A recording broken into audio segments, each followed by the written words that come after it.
سچی بات یہی ہے کہ مسیح موعود اور مہدی کا کام یہی ہے کہ وہ لڑائیوں کے سلسلے کو بند کرے گا اور قلم، دعا، توجہ سے اسلام کا بول بالا کرے گا۔ اور افسوس ہے کہ لوگوں کو یہ بات سمجھ نہیں آتی، اس لیے کہ جس قدر توجہ دنیا کی طرف ہے، دین کی طرف نہیں۔ دنیا کی آلودگیوں اور ناپاکیوں میں مبتلا ہو کر یہ امید کیوں کر سکتے ہیں کہ ان پر قرآن کریم کے معارف کھلیں؟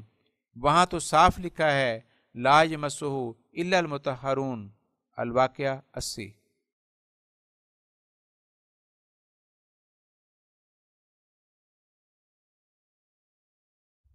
اس بات کو بھی دل سے سنو کہ میرے مبعوث ہونے کی علت گائی کیا ہے۔ میرے آنے کی غرض اور مقصود صرف اسلام کی تجدید اور تائید ہے۔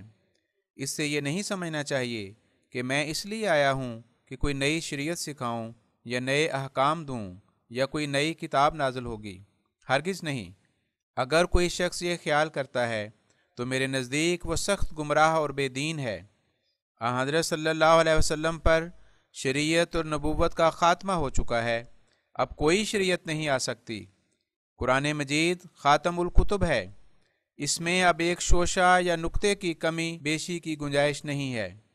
ہاں یہ سچ ہے کہ حضرت صلی اللہ علیہ وسلم کے برکات اور فیوضات اور قرآن شریف کی تعلیم اور ہدایت کے ثمرات کا خاتمہ نہیں ہو گیا، وہ ہر زمانے میں تازہ بتازہ موجود ہیں، اور انہی فیوضات اور برکات کے ثبوت کے لیے خدا تعالیٰ نے مجھے کھڑا کیا ہے۔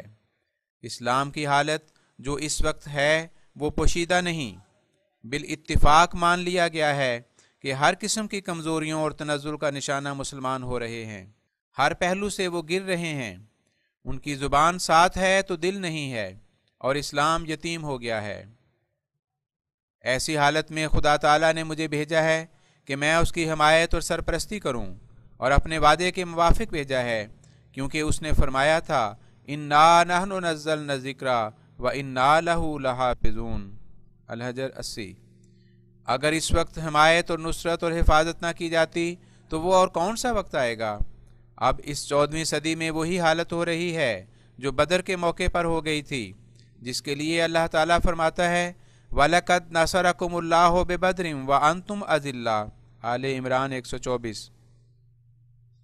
اس آیت میں بھی دراصل ایک پیش گوئی مرکوز تھی، یعنی جب 14ویں صدی میں اسلام ضعیف اور ناتوان ہو جائے گا، اس وقت اللہ تعالیٰ اس وعدہ حفاظت کے موافق اس کی نصرت کرے گا۔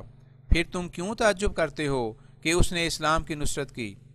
مجھے اس بات کا افسوس نہیں کہ میرا نام دجال اور کذاب رکھا جاتا ہے اور مجھ پر تہمتیں لگائی جاتی ہیں، اس لیے کہ یہ ضرور تھا کہ میرے ساتھ وہی سلوک ہوتا جو مجھ سے پہلے فرستادوں کے ساتھ ہوا، تا میں بھی اس قدیم سنت سے حصہ پاتا۔ میں نے ان مصائب اور شدائد کا کچھ بھی حصہ نہیں پایا، لیکن جو مصیبتیں اور مشکلات ہمارے سید و مولا حضرت صلی اللہ علیہ وسلم کی راہ میں آئیں، اس کی نظیر انبیاء علیہم السلام کے سلسلے میں کسی کے لیے نہیں پائی جاتی۔ آپ نے اسلام کی خاطر وہ دکھ اٹھائے کہ قلم ان کے لکھنے اور زبان ان کے بیان سے عاجز ہے، اور اسی سے معلوم ہوتا ہے کہ آپ کیسے جلیل الشان اور اولو العزم نبی تھے۔ اگر خدا تعالیٰ کی تائید اور نصرت آپ کے ساتھ نہ ہوتی تو ان مشکلات کے پہاڑ کو اٹھانا ناممکن ہو جاتا، اور اگر کوئی اور نبی ہوتا تو وہ بھی رہ جاتا۔ مگر جس اسلام کو ایسی مصیبتوں اور دکھوں کے ساتھ آپ نے پھیلایا تھا، آج اس کا جو حال ہو گیا ہے وہ میں کیوں کر کہوں۔ اسلام کے معنی تو یہ تھے کہ انسان خدا تعالیٰ کی محبت اور اطاعت میں فنا ہو جاوے، اور جس طرح پر ایک بکری کی گردن قصاب کے آگے ہوتی ہے، اس طرح پر مسلمان کی گردن خدا تعالیٰ کی اطاعت کے لیے رکھ دی جاوے، اور اس کا مقصد یہ تھا کہ خدا تعالیٰ ہی کو وحدہ لا شریک سمجھے۔ جب حضرت صلی اللہ علیہ وسلم مبعوث ہوئے، اس وقت یہ توحید گم ہو گئی تھی، اور یہ دیش آریہ ورت بھی بتوں سے بھرا ہوا تھا، جیسا کہ پنڈت دیانند سرسوتی نے بھی اس کو تسلیم کیا ہے۔ ایسی حالت اور ایسے وقت میں ضرور تھا کہ آپ مبعوث ہوتے۔ اسی کا ہم رنگ یہ زمانہ بھی ہے جس میں بت پرستی کے ساتھ انسان پرستی اور دہریت بھی پھیل گئی ہے، اور اسلام کا اصل مقصد اور روح باقی نہیں رہا۔ اس کا مقصد تو یہ تھا کہ خدا ہی کی محبت میں فنا ہو جانا اور اس کے سوا کسی کو معبود نہ سمجھنا، اور مقصد یہ ہے کہ انسان روح بخدا ہو جاوے اور روح بدنیا نہ رہے۔ اور اس مقصد کے لیے اسلام نے اپنی تعلیم کے دو حصے کیے ہیں۔ اول تو حقوق اللہ، دوم حقوق العباد۔ حق اللہ یہ ہے کہ اس کو واجب الاطاعت سمجھے، اور حقوق العباد یہ ہے کہ خدا کی مخلوق سے ہمدردی کریں۔ یہ طریق اچھا نہیں کہ صرف مخالفت مذہب کی وجہ سے کسی کو دکھ دیں۔ ہمدردی اور سلوک الگ چیز ہے اور مخالفت مذہب دوسری شے۔ مسلمانوں کا وہ گروہ جو جہاد کی غلطی اور غلط فہمی میں مبتلا ہیں، انہوں نے یہ بھی جائز رکھا ہے کہ کفار کا مال ناجائز طور پر لینا بھی درست ہے۔ خود میری نسبت بھی ان لوگوں نے فتویٰ دیا کہ ان کا مال لوٹ لو، بلکہ یہاں تک بھی کہ ان کی بیویاں نکال لو، حالانکہ اسلام میں اس قسم کی ناپاک تعلیمیں نہ تھیں۔ وہ تو ایک صاف اور مصفہ مذہب تھا۔ اسلام کی مثال ہم یوں دے سکتے ہیں کہ جیسے باپ اپنے حقوق ابوت کو چاہتا ہے، اسی طرح وہ چاہتا ہے کہ اولاد میں ایک دوسرے کے ساتھ ہمدردی ہو۔ وہ نہیں چاہتا کہ ایک دوسرے کو مارے۔ اسلام بھی جہاں یہ چاہتا ہے کہ خدا تعالیٰ کا کوئی شریک نہ ہو، وہاں اس کا یہ بھی منشا ہے کہ نوع انسان میں مودت اور وحدت ہو۔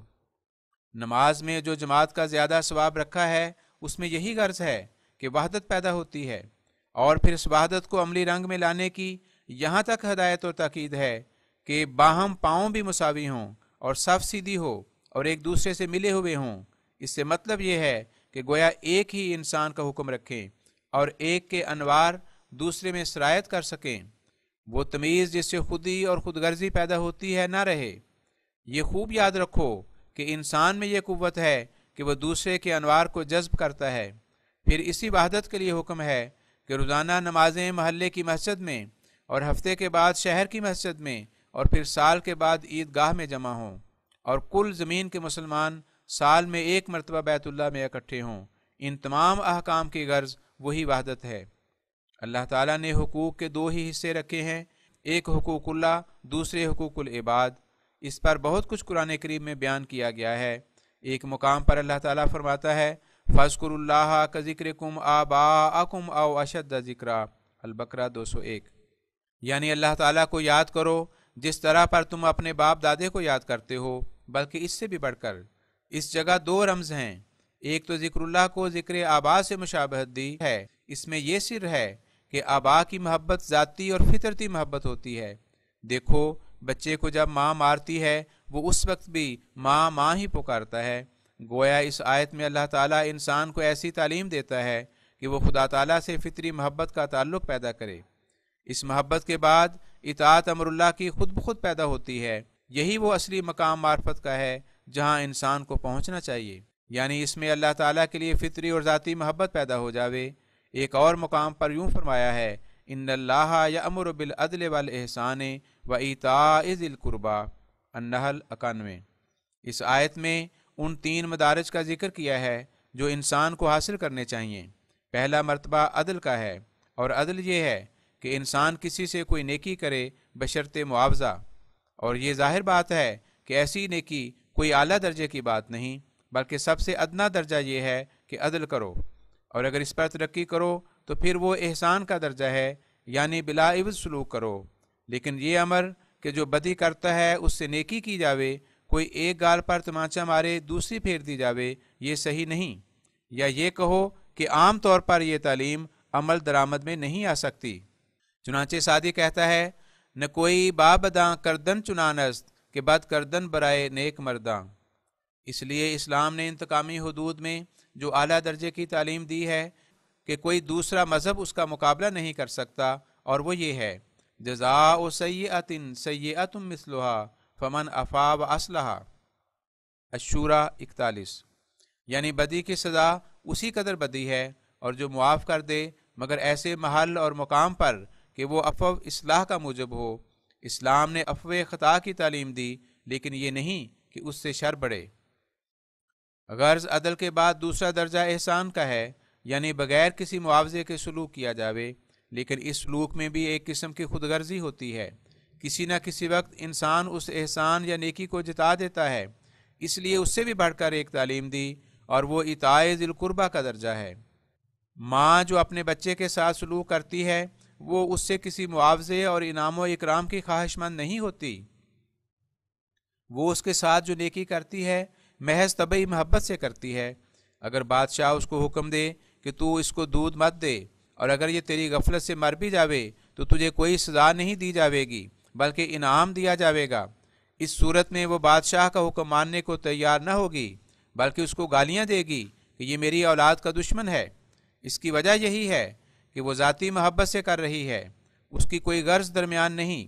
یہ اعلیٰ درجے کی تعلیم ہے جو اسلام پیش کرتا ہے، اور یہ آیت حقوق اللہ اور حقوق العباد دونوں پر حاوی ہے۔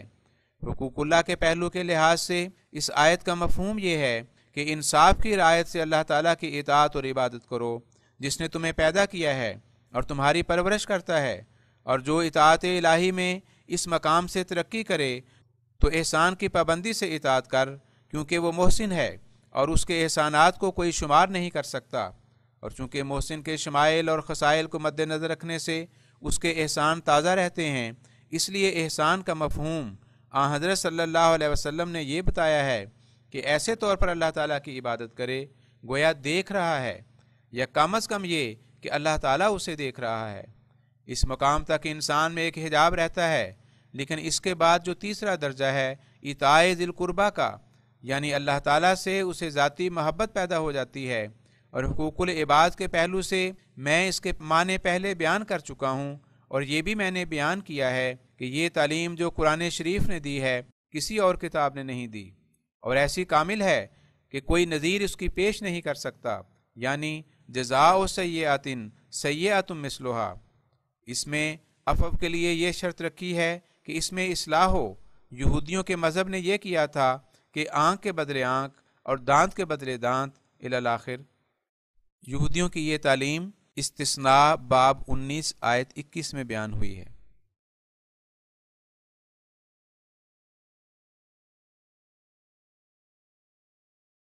ان میں انتقامی قوت اس قدر بڑھ گئی تھی، اور یہاں تک یہ عادت ان میں پختہ ہو گئی تھی کہ اگر باپ نے بدلہ نہیں لیا تو بیٹے اور اس کے پوتے تک کے فرائض میں یہ امر ہوتا تھا کہ وہ بدلہ لے۔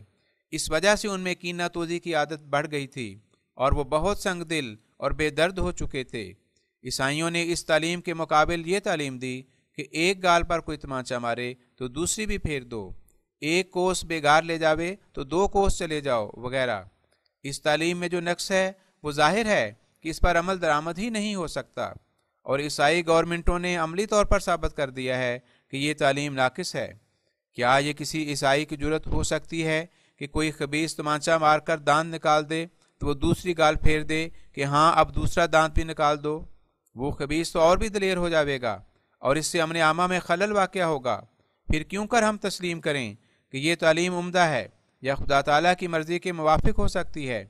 اگر اس پر عمل ہو تو کسی ملک کا بھی انتظام نہ ہو سکے، ایک ملک ایک دشمن چھین لے تو دوسرا خود حوالے کرنا پڑے، ایک افسر گرفتار ہو جاوے تو 10 اور دے دیے جامیں۔ یہ نقص ہیں جو ان تعلیموں میں ہیں، اور یہ صحیح نہیں۔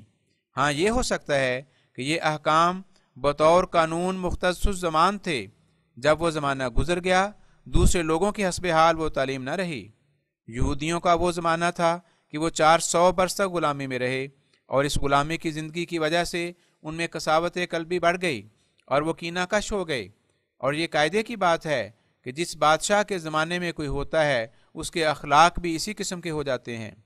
سکھوں کے زمانے میں اکثر لوگ ڈاکو ہو گئے تھے، انگریزوں کے زمانے میں تہذیب اور تعلیم پھیلتی جاتی ہے اور ہر شخص اس طرف کوشش کر رہا ہے۔ غرض بنی اسرائیل نے فرعون کی ماتحتی کی تھی، اسی وجہ سے ان میں ظلم بڑھ گیا تھا۔ اس لیے توریت کے زمانے میں عدل کی ضرورت مقدم تھی، کیونکہ وہ لوگ اس سے بے خبر تھے اور جابرانہ عادت رکھتے تھے، اور انہوں نے یقین کر لیا تھا کہ دانت کے بدلے دانت کا توڑنا ضروری ہے اور یہ ہمارا فرض ہے۔ اس وجہ سے اللہ تعالیٰ نے ان کو سکھایا کہ عدل تک ہی بات نہیں رہتی بلکہ احسان بھی ضروری ہے۔ اس سبب سے مسیح کے ذریعے انہیں یہ تعلیم دی گئی کہ ایک گال پر تمانچہ کھا کر دوسری پھیر دو، اور جب اسی پر سارا زور دیا گیا تو آخر اللہ تعالیٰ نے حضرت صلی اللہ علیہ وسلم کے ذریعے اس تعلیم کو اصل نقطے پر پہنچا دیا، اور وہ یہی تعلیم تھی کہ بدی کا بدلہ اسی قدر بدی ہے، لیکن جو شخص معاف کر دے اور معاف کرنے سے اصلاح ہوتی ہو اس کے لیے اللہ تعالیٰ کے حضور اجر ہے۔ عفو کی تعلیم دی ہے، مگر ساتھ قید لگائی کہ اصلاح ہو۔ بے محل عفو نقصان پہنچاتا ہے۔ بس اس مقام پر غور کرنا چاہیے کہ جب توقع اصلاح کی ہو تو عفو ہی کرنا چاہیے۔ جیسے 2 خدمتگار ہوں، ایک بڑا شریف الاصل اور فرما بردار اور خیر خواہ ہو، لیکن اتفاقاً اس سے کوئی غلطی ہو جاوے، اس موقع پر اس کو معاف کرنا ہی مناسب ہے۔ اگر سزا دی جاوے تو ٹھیک نہیں، لیکن ایک بد معاش اور شریر ہے، ہر روز نقصان کرتا ہے اور شرارتوں سے باز نہیں آتا، اگر اسے چھوڑ دیا جاوے تو وہ اور بھی بے باک ہو جائے گا، اس کو سزا دینی چاہیے۔ غرض اس طرح پر محل اور موقع شناسی سے کام لو۔ یہ تعلیم ہے جو اسلام نے دی ہے اور جو کامل تعلیم ہے۔ اس کے بعد اور کوئی نئی تعلیم یا شریعت نہیں آ سکتی۔ حضرت صلی اللہ علیہ وسلم خاتم النبیین ہیں اور قرآن شریف خاتم الکتب۔ اب کوئی اور کلمہ یا کوئی اور نماز نہیں ہو سکتی۔ جو کچھ حضرت صلی اللہ علیہ وسلم نے فرمایا یا کر کے دکھایا اور جو کچھ قرآن شریف میں ہے اس کو چھوڑ کر نجات نہیں مل سکتی۔ جو اس کو چھوڑے گا وہ جہنم میں جاوے گا۔ یہ ہمارا مذہب اور عقیدہ ہے، مگر اس کے ساتھ یہ بھی یاد رکھنا چاہیے کہ اس امت کے لیے مخاطبات اور مکالمات کا دروازہ کھلا ہے، اور یہ دروازہ گویا قرآن مجید کی سچائی اور حضرت صلی اللہ علیہ وسلم کی سچائی پر ہر وقت تازہ شہادت ہے۔ اور اس کے لیے خدا تعالیٰ نے سورۃ فاتحہ ہی میں یہ دعا سکھائی ہے، اہدنا الصراط المستقیم صراط الذین انعمت علیہم۔ انعمت علیہم کی راہ کے لیے جو دعا سکھائی تو اس میں انبیاء علیہم السلام کے کمالات کے حصول کا اشارہ ہے، اور یہ ظاہر ہے کہ انبیاء علیہم السلام کو جو کمال دیا گیا وہ معرفت الہی ہی کا کمال تھا، اور یہ نعمت ان کو مکالمات اور مخاطبات سے ملی تھی۔ اسی کے تم بھی خواہاں رہو۔ بس اس نعمت کے لیے یہ خیال کرو کہ قرآن شریف اس دعا کی تو ہدایت کرتا ہے، مگر اس کا ثمرہ کچھ بھی نہیں، یا اس امت کے کسی فرد کو بھی یہ شرف نہیں مل سکتا، اور قیامت تک یہ دروازہ بند ہو گیا۔ بتاؤ اس سے اسلام اور حضرت صلی اللہ علیہ وسلم کی حد تک ثابت ہوگی یا کوئی خوبی ثابت ہوگی؟ میں سچ سچ کہتا ہوں کہ جو شخص یہ اعتقاد رکھتا ہے وہ اسلام کو بدنام کرتا ہے، اور اس نے مغز شریعت کو سمجھا ہی نہیں۔ اسلام کے مقاصد میں سے تو یہ امر تھا کہ انسان صرف زبان ہی سے وحدہ لا شریک نہ کہے، بلکہ در حقیقت سمجھ لے، اور بہشت دوزخ پر خیالی ایمان نہ ہو، بلکہ فی الحقیقت اسی زندگی میں وہ بہشتی کیفیات پر اطلاع پالے، اور ان گناہوں سے جن میں وحشی انسان مبتلا ہے نجات پالے۔ یہ عظیم الشان مقصد اسلام کا تھا اور ہے، اور یہ ایسا پاک مطہر مقصد ہے کہ کوئی دوسری قوم اس کی نظیر اپنے مذہب میں پیش نہیں کر سکتی، اور نہ اس کا نمونہ دکھا سکتی ہے۔ کہنے کو تو ہر ایک کہہ سکتا ہے، مگر وہ کون ہے جو دکھا سکتا ہو؟ میں نے آریوں سے، عیسائیوں سے پوچھا ہے کہ وہ خدا جو تم مانتے ہو اس کا کوئی ثبوت پیش کرو۔ نیری زبانی لاف و گزاف سے بڑھ کر وہ کچھ بھی نہیں دکھا سکتے۔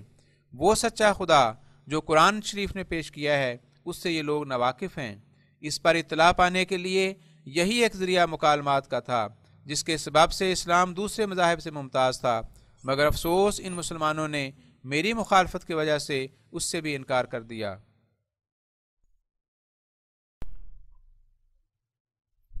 یقیناً یاد رکھو کہ گناہوں سے بچنے کی توفیق اس وقت مل سکتی ہے جب انسان پورے طور پر اللہ تعالیٰ پر ایمان لاوے۔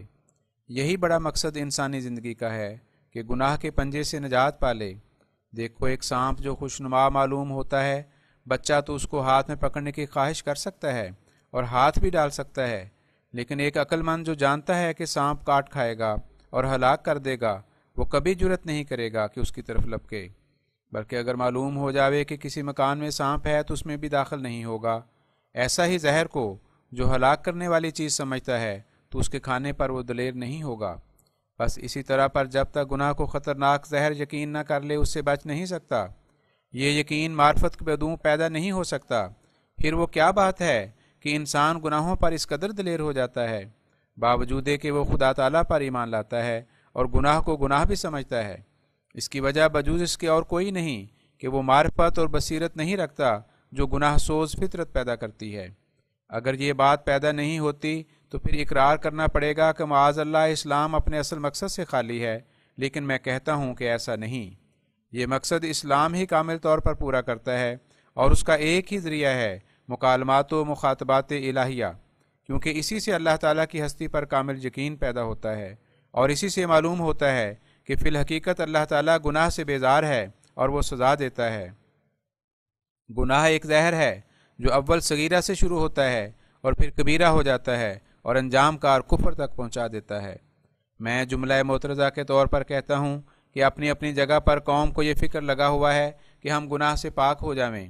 مثلاً عاریہ صاحبان نے تو یہ بات رکھی ہوئی ہے کہ بجز گناہ کی سزا کے اور کوئی صورت پاک ہونے کی ہے ہی نہیں۔ ایک گناہ کے بدلے کئی لاکھ جونیں ہیں، جب تک انسان ان جونوں کو نہ بھگت لے وہ پاک ہی نہیں ہو سکتا۔ مگر اس میں بڑی مشکلات ہیں، سب سے بڑھ کر یہ کہ جب کہ تمام مخلوقات گناہ گار ہی ہے تو اس سے نجات کب ہوگی؟ اور اس سے بھی عجیب بات یہ ہے کہ ان کے ہاں یہ امر مسلمہ ہے کہ نجات یافتہ بھی ایک عرصے کے بعد مکتی خانہ سے نکال دیے جائیں گے، تو پھر اس نجات سے فائدہ ہی کیا ہوا؟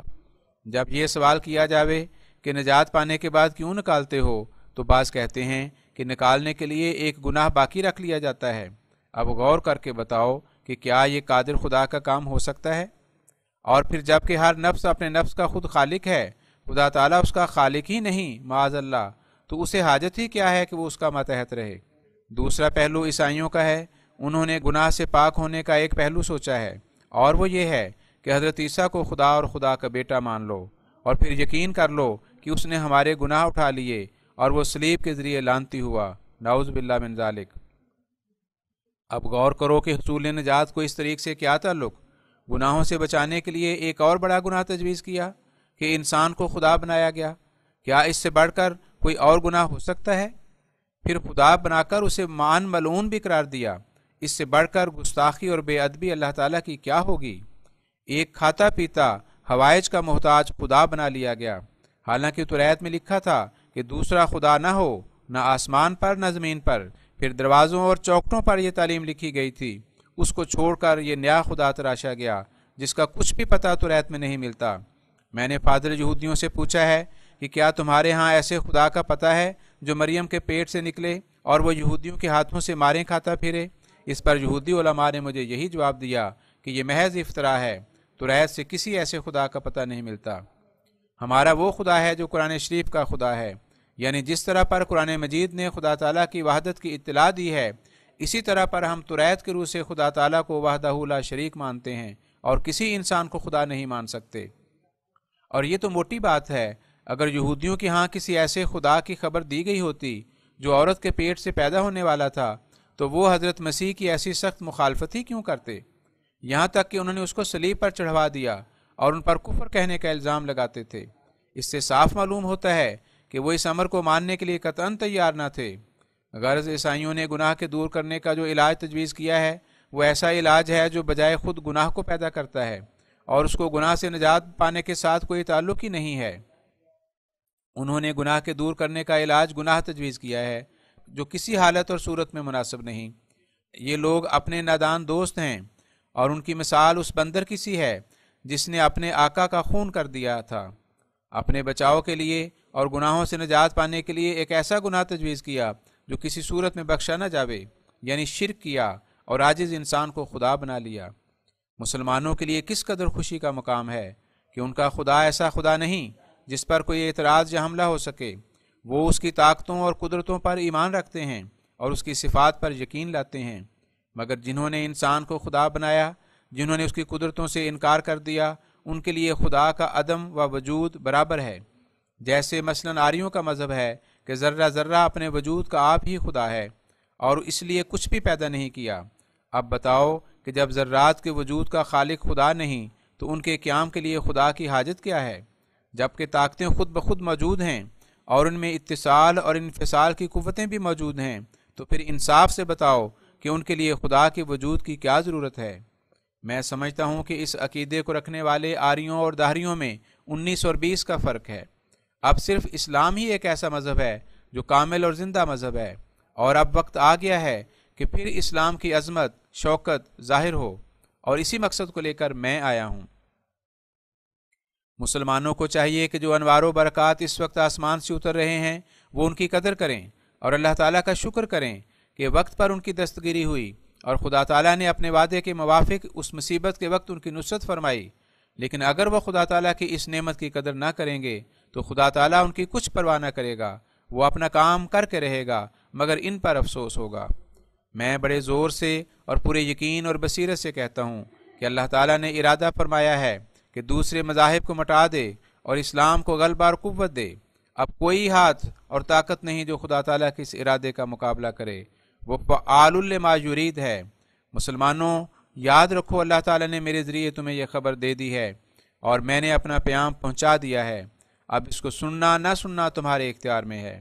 یہ سچی بات ہے کہ حضرت عیسیٰ علیہ السلام وفات پا چکے ہیں، اور میں خدا تعالیٰ کی قسم کھا کر کہتا ہوں کہ جو موعود آنے والا تھا وہ میں ہی ہوں، اور یہ بھی پکی بات ہے کہ اسلام کی زندگی عیسیٰ کے مرنے میں ہے۔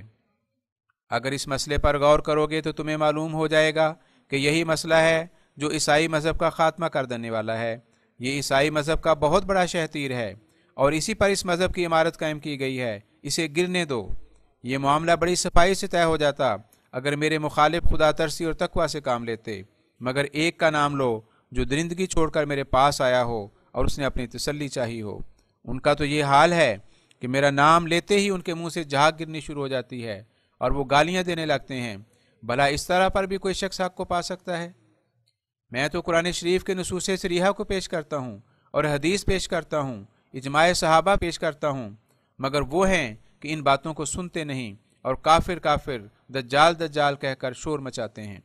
میں صاف طور پر کہتا ہوں کہ قرآن شریف سے تم ثابت کرو کہ مسیح زندہ آسمان پر چلا گیا ہو، حضرت صلی اللہ علیہ وسلم کی رویت کے خلاف کوئی امر پیش کرو، اور یا ابو بکر رضی اللہ عنہ کے وقت میں حضرت صلی اللہ علیہ وسلم کی وفات پر جو پہلا اجماع ہوا اس کا خلاف دکھاؤ، تو جواب نہیں ملتا۔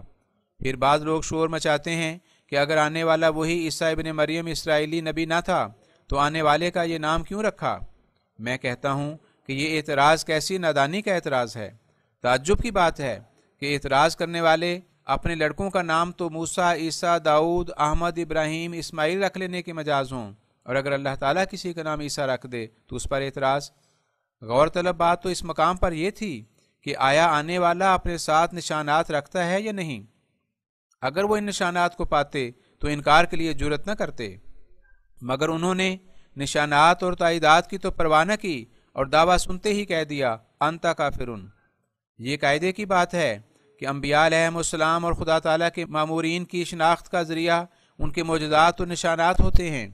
جیسا کہ گورنمنٹ کی طرف سے کوئی شخص اگر حاکم مقرر کیا جاوے تو اس کو نشان دیا جاتا ہے، اسی طرح پر خدا کے مامورین کی شناخت کے لیے بھی نشانات ہوتے ہیں، اور میں دعوے سے کہتا ہوں کہ خدا تعالیٰ نے میری تائید میں نہ ایک نہ 200 بلکہ لاکھوں نشانات ظاہر کیے، اور وہ نشانات ایسے نہیں ہیں کہ کوئی انہیں جانتا نہیں، بلکہ لاکھوں ان کے گواہ ہیں۔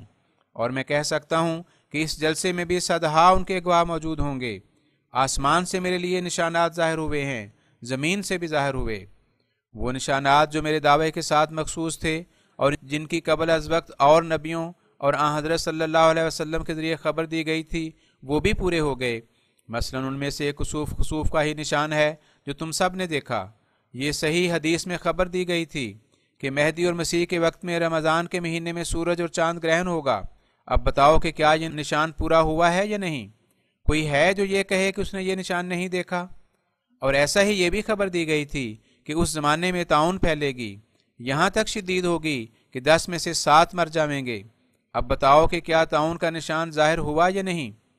پھر یہ بھی لکھا تھا کہ اس وقت ایک نئی سواری ظاہر ہوگی جس سے اونٹ بیکار ہو جائیں گے۔ کیا ریل کے اجرا سے یہ نشان پورا نہیں ہوا؟ میں کہاں تک شمار کروں؟ یہ بہت بڑا سلسلہ نشانات کا ہے۔ اب غور کرو کہ میں تو دعویٰ کرنے والا دجال اور کاذب قرار دیا گیا، پھر یہ کیا غضب ہوا کہ مجھ کاذب کے لیے ہی یہ سارے نشان پورے ہو گئے۔ اور پھر اگر کوئی آنے والا اور ہے تو اس کو کیا ملے گا؟ کچھ تو انصاف کرو اور خدا سے ڈرو۔ کیا خدا تعالیٰ کسی جھوٹے کی بھی ایسی تائید کیا کرتا ہے؟ عجیب بات ہے کہ جو میرے مقابلے میں آیا وہ ناکام اور نامراد رہا، اور مجھے جس آفت اور مصیبت میں مخالفین نے ڈالا میں اس میں سے صحیح سلامت اور بامراد نکلا۔ پھر کوئی قسم کھا کر بتاوے کہ جھوٹوں کے ساتھ یہی معاملہ ہوا کرتا ہے۔ مجھے افسوس سے کہنا پڑتا ہے کہ ان مخالف الرائے علماء کو کیا ہو گیا؟ وہ غور سے کیوں قرآن شریف اور احادیث کو نہیں پڑھتے؟ کیا انہیں معلوم نہیں کہ جس قدر اکابر امت کے گزرے ہیں وہ سب کے سب مسیح موعود کی آمد 14ویں صدی میں بتاتے رہے ہیں، اور تمام اہل کشوف کے کشف یہاں آ کر ٹھہر جاتے ہیں۔ حجج الکرامہ میں صاف لکھا ہے کہ 14ویں صدی سے آگے نہیں جائے گا۔ یہی لوگ ممبروں پر چڑھ چڑھ کر بیان کیا کرتے تھے کہ 13ویں صدی سے تو جانوروں نے بھی پناہ مانگی ہے اور 14ویں صدی مبارک ہوگی، مگر یہ کیا ہوا کہ وہ 14ویں صدی جس پر ایک موعود امام آنے والا تھا اس میں بجائے صادق کے کاذب آ گیا، اور اس کی تائید میں ہزاروں لاکھوں نشان بھی ظاہر ہو گئے، اور خدا تعالیٰ نے ہر میدان اور ہر مقابلے میں نصرت بھی اسی کی۔ ان باتوں کا ذرا سوچ کر جواب دو۔ یوں ہی منہ سے ایک بات نکال دینا آسان ہے، مگر خدا کے خوف سے بات نکالنا مشکل ہے۔ اس کے علاوہ یہ بات بھی توجہ کے قابل ہے کہ خدا تعالیٰ ایک مفتری اور کذاب انسان کو اتنی لمبی مہلت نہیں دیتا کہ وہ حضرت صلی اللہ علیہ وسلم سے بھی بڑھ جاوے۔ میری عمر 67 سال کی ہے اور میری بعثت کا زمانہ 23 سال سے بڑھ گیا ہے۔ اگر میں ایسا ہی مفتری اور کذاب تھا تو اللہ تعالیٰ اس معاملے کو اتنا لمبا نہ ہونے دیتا۔ بعض لوگ یہ بھی کہتے ہیں کہ تمہارے آنے سے کیا فائدہ ہوا؟ یاد رکھو کہ میرے آنے کی دو غرضیں ہیں۔ ایک یہ کہ جو غلبہ اس وقت اسلام پر دوسرے مذاہب کو ہوا ہے، گویا وہ اسلام کو کھاتے جاتے ہیں اور اسلام نہایت کمزور اور یتیم بچے کی طرح ہو گیا ہے۔ بس اس وقت خدا تعالیٰ نے مجھے بھیجا ہے تا میں ادیان باطلہ کے حملوں سے اسلام کو بچاؤں اور اسلام کے پرزور دلائل و صداقتوں کے ثبوت پیش کروں، اور وہ ثبوت علاوہ علمی دلائل کے انوار اور برکات سماوی ہیں جو ہمیشہ سے اسلام کی تائید میں ظاہر ہوتے رہے ہیں۔ اس وقت اگر تم پادریوں کی رپورٹیں پڑھو تو معلوم ہو جائے گا کہ وہ اسلام کی مخالفت کے لیے کیا سامان کر رہے ہیں، اور ان کا ایک ایک پرچہ کتنی تعداد میں شائع ہوتا ہے۔ ایسی حالت میں ضروری تھا کہ اسلام کا بول بالا کیا جاتا۔ بس اس غرض کے لیے خدا تعالیٰ نے مجھے بھیجا ہے، اور میں یقیناً کہتا ہوں کہ اسلام کا غلبہ ہو کر رہے گا اور اس کے آثار ظاہر ہو چکے ہیں۔ ہاں، یہ سچی بات ہے کہ اس غلبہ کے لیے کسی تلوار اور بندوق کی حاجت نہیں، اور نہ خدا نے مجھے ہتھیاروں کے ساتھ بھیجا ہے۔ جو شخص اس وقت یہ خیال کرے وہ اسلام کا نادان دوست ہوگا۔ مذہب کی غرض دلوں کو فتح کرنا ہوتی ہے، اور یہ غرض تلوار سے حاصل نہیں ہوتی۔ حضرت صلی اللہ علیہ وسلم نے جو تلوار اٹھائی، میں بہت مرتبہ ظاہر کر چکا ہوں کہ وہ تلوار محض حفاظت خود اختیاری اور دفاع کے طور پر تھی، اور وہ بھی اس وقت جب کہ مخالفین اور منکرین کے مظالم حد سے گزر گئے اور بے کس مسلمانوں کے خون سے زمین سرخ ہو چکی۔ غرض میرے آنے کی غرض تو یہ ہے کہ اسلام کا غلبہ دوسرے ادیان پر ہو۔ دوسرا کام یہ ہے کہ جو لوگ کہتے ہیں کہ ہم نماز پڑھتے ہیں اور یہ کرتے ہیں اور وہ کرتے ہیں، یہ صرف زبانوں پر حساب ہے۔ اس کے لیے ضرورت ہے کہ وہ کیفیت انسان کے اندر پیدا ہو جاوے جو اسلام کا مغز اور اصل ہے۔ میں تو یہ جانتا ہوں کہ کوئی شخص مومن اور مسلمان نہیں بن سکتا جب تک ابو بکر، عمر، عثمان، علی رضوان اللہ علیہم اجمعین کا سا رنگ پیدا نہ ہو۔ وہ دنیا سے محبت نہ کرتے تھے، بلکہ انہوں نے اپنی زندگیاں خدا تعالیٰ کی راہ میں وقف کی ہوئی تھیں۔ اب جو کچھ ہے وہ دنیا ہی کے لیے ہے، اور اس قدر استغراق دنیا میں ہو رہا ہے کہ خدا تعالیٰ کے لیے کوئی خانہ خالی نہیں رہنے دیا۔ تجارت ہے تو دنیا کے لیے، عمارت ہے تو دنیا کے لیے، بلکہ نماز روزہ اگر ہے تو وہ بھی دنیا کے لیے۔ دنیا داروں کے قرب کے لیے تو سب کچھ کیا جاتا ہے، مگر دین کا پاس ذرا بھی نہیں۔ اب ہر شخص سمجھ سکتا ہے کہ کیا اسلام کے اعتراف اور قبولیت کا اتنا ہی منشا تھا جو سمجھ لیا گیا ہے، یا وہ بلند غرض ہے۔ میں تو یہ جانتا ہوں کہ مومن پاک کیا جاتا ہے اور اس میں فرشتوں کا رنگ ہو جاتا ہے۔ جیسے جیسے اللہ تعالیٰ کا قرب بڑھتا جاتا ہے، وہ خدا تعالیٰ کا کلام سنتا اور اس سے تسلی پاتا ہے۔ اب تم میں سے ہر ایک اپنے اپنے دل میں سوچ لے کہ کیا یہ مقام اسے حاصل ہے۔ میں سچ کہتا ہوں کہ تم صرف پوست اور چھلکے پر کانے ہو گئے ہو، حالانکہ یہ کچھ چیز نہیں ہے۔ خدا تعالیٰ مغز چاہتا ہے۔ بس جیسے میرا یہ کام ہے کہ ان حملوں کو روکا جاوے جو بیرونی طور پر اسلام پر ہوتے ہیں، ویسے ہی مسلمانوں میں اسلام کی حقیقت اور روح پیدا کی جاوے۔ میں چاہتا ہوں کہ مسلمانوں کے دلوں میں جو خدا تعالیٰ کی بجائے دنیا کے بت کو عظمت دی گئی ہے، اس کی امانی اور امیدوں کو رکھا گیا ہے، مقدمات، سلو، جو کچھ ہے وہ دنیا کے لیے ہے، اس بت کو پاش پاش کیا جاوے، اور اللہ تعالیٰ کی عظمت اور جبروت ان کے دلوں میں قائم ہو، اور ایمان کا شجر تازہ بتازہ پھل دے۔ اس وقت درخت کی صورت ہے مگر اصل درخت نہیں، کیونکہ اصل درخت کے لیے تو فرمایا الم تری کیف ضرب اللہ مثلا کلمۃ طیبۃ کشجرۃ طیبۃ اصلها ثابت وفرعها فی السماء تؤتی اکلها کل حین باذن ربها۔ ابراہیم 25-26۔ یعنی کیا تو نے نہیں دیکھا کہ کیوں کر بیان کی اللہ نے مثال، یعنی مثال دین کامل کی کہ وہ بات پاکیزہ درخت پاکیزہ کی مانند ہے جس کی جڑ ثابت ہو اور جس کی شاخیں آسمان میں ہوں، اور وہ ہر وقت اپنا پھل اپنے پروردگار کے حکم سے دیتا ہے۔ اصلها ثابت ان سے مراد یہ ہے کہ اصول ایمانیہ اس کے ثابت اور محقق ہوں، اور یقین کامل کے درجہ تک پہنچے ہوئے ہوں، اور وہ ہر وقت اپنا پھل دیتا رہے، کسی وقت خشک درخت کی طرح نہ ہو، مگر بتاؤ کہ کیا اب یہ حالت ہے؟ بہت سے لوگ کہہ تو دیتے ہیں کہ ضرورت ہی کیا ہے، اس بیمار کی کیسی نادانی ہے جو یہ کہے کہ طبیب کی حاجت ہی کیا ہے۔ وہ اگر طبیب سے مستغنی ہے اور اس کی ضرورت نہیں سمجھتا تو اس کا نتیجہ اس کی ہلاکت کے سوا اور کیا ہوگا؟ اس وقت مسلمان اسلمنا میں تو بے شک داخل ہیں، مگر آمنا کی ذیل میں نہیں، اور یہ اس وقت ہوتا ہے جب ایک نور ساتھ ہو۔ غرض یہ وہ باتیں ہیں جن کے لیے میں بھیجا گیا ہوں، اس لیے میرے معاملے میں تکذیب کے لیے جلدی نہ کرو، بلکہ خدا سے ڈرو اور توبہ کرو، کیونکہ توبہ کرنے والے کی عقل تیز ہوتی ہے۔ طاعون کا نشان بہت خطرناک نشان ہے، اور خدا تعالیٰ نے اس کے متعلق مجھ پر جو کلام نازل کیا ہے وہ یہ ہے، ان اللہ لا یغیر ما بقوم حتی یغیروا ما بانفسہم۔ یہ خدا تعالیٰ کا کلام ہے، اور اس پر لعنت ہے جو خدا تعالیٰ پر افترا کرے۔ خدا تعالیٰ فرماتا ہے کہ میرے ارادے کی اس وقت تبدیلی ہوگی جب دلوں کی تبدیلی ہوگی، پس خدا سے ڈرو اور اس کے قہر سے خوف کھاؤ۔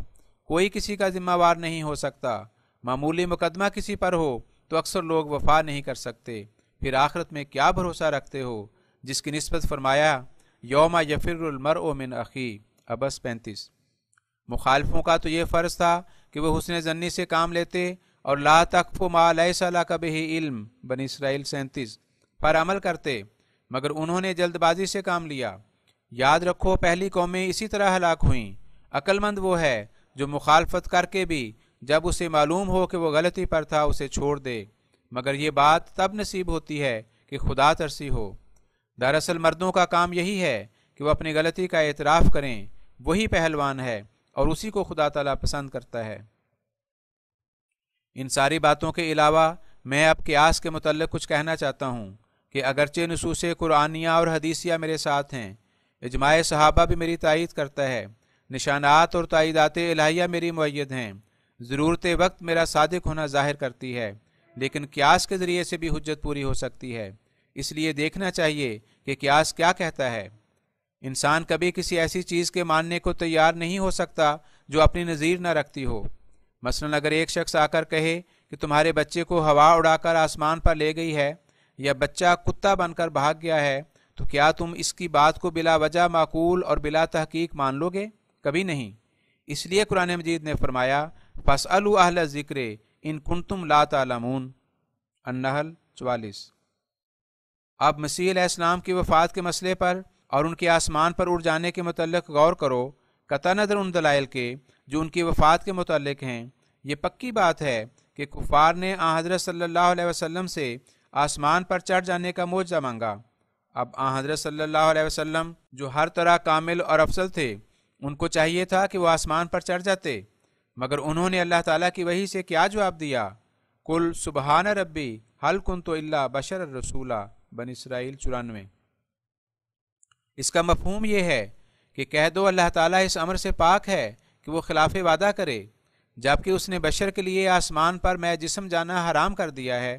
اگر میں جاؤں تو جھوٹا ٹھہروں گا۔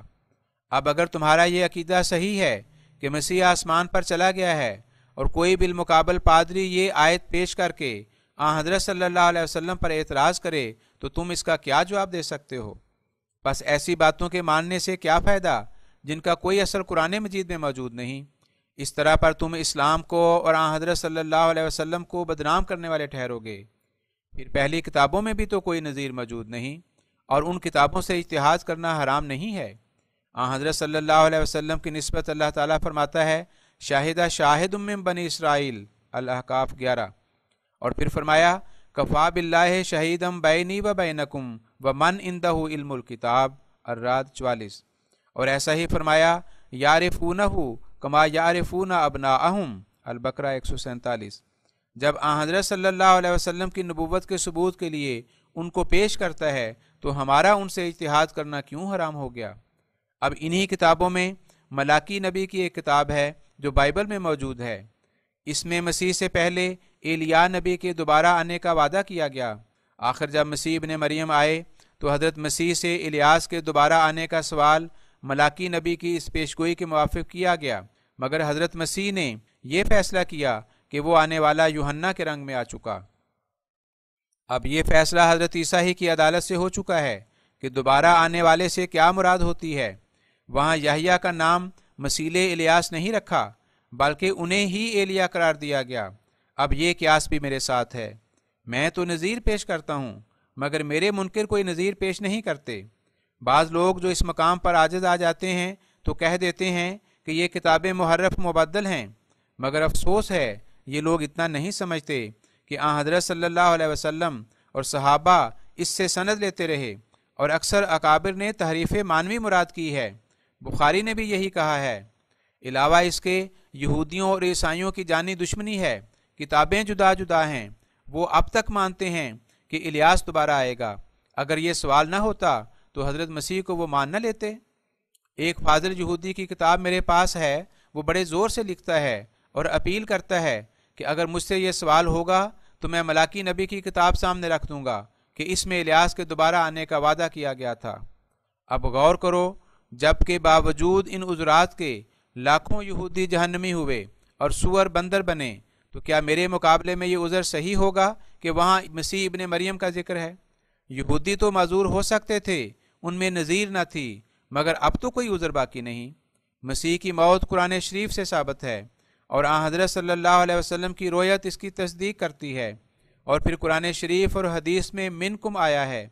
پھر خدا تعالیٰ نے مجھے خالی ہاتھ نہیں بھیجا، ہزاروں لاکھوں نشان میری تصدیق میں ظاہر ہوئے، اور اب بھی اگر کوئی 40 دن میرے پاس رہے تو وہ نشان دیکھ لے گا۔ لیک رام کا نشان عظیم الشان نشان ہے۔ احمق کہتے ہیں کہ میں نے قتل کرا دیا۔